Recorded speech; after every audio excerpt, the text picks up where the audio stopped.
இப்போ எப்படின்னா, இப்போ ஒரு ஒரு ஒரு குறிப்பிட்ட சட்டங்கள் வருது. இப்போ இந்த கடலோர முறைப்படுத்துதல் சட்டமே ஒரு காலத்தில வந்தபோது இருந்ததும், ஒரு பலமுறை கிட்டத்தட்ட 31 முறை திருத்தி அமைக்கப்பட்டிருக்கு.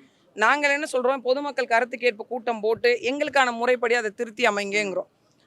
இந்த மாரியான சூழலை எடுத்து பேசுவதற்கோ, இப்ப எங்களுக்கு ஒரு பிரச்சனை, அத சென்ட்ரல்லயோ, இல்ல ஸ்டேட்லயோ சொல்றதுக்கோ, இல்ல எங்களுக்கு ஒரு தேவை இருக்கு. அத பத்தி பேசுவதற்கோ, எங்களுக்கான அங்கீகரிக்கப்பட்ட இடமாக, இது எப்படி ஆதித்தமிழ் குடி மக்களுக்கு ஒதுக்கப்பட்ட தொகுதியோ, அதுபோன்று எங்களுக்கும் கடலோர மக்களுக்கான தொகுதி ஒதுக்கப்படணும் அப்படிங்கிறது ஒரு பெரிய கோரிக்கையா வச்சிருக்கோம்.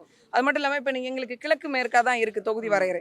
எங்களுக்கு வடக்கு தெற்கா இருந்ததுன்னு வச்சுக்கோங்க. இப்ப இங்கிருந்து இது ஃபுல்லா கோஸ்ட் தொகுதி அப்படின்னு வரையறுத்துற முடியும். ஸோ அந்த தொகுதிய வரையறுக்கணும். அப்படி இது போன்ற பல விஷயங்கள முன்னிறுத்துறோம். இதெல்லாம் எங்களுக்கு கிடைக்கின்ற வாய்ப்பு அமையும் பட்சத்துல, எல்லா மக்கள் இப்ப நீங்க சொல்றீங்கல்ல வளர்ந்திருக்கிற மக்கள் பறந்துபட்டவங்க. இப்ப எங்க மக்கள்லயும் ஐடில இருக்காங்க, எங்க மக்கள்ல என்ஜினியர் இருக்காங்க, வழக்கறிஞர் இருக்காங்க, நீதிபதியா இருக்கிறாங்க, உயர்நீதிமன்ற நீதிபதியா இருக்காங்க. பட் வெளியில தெரியறதில்ல.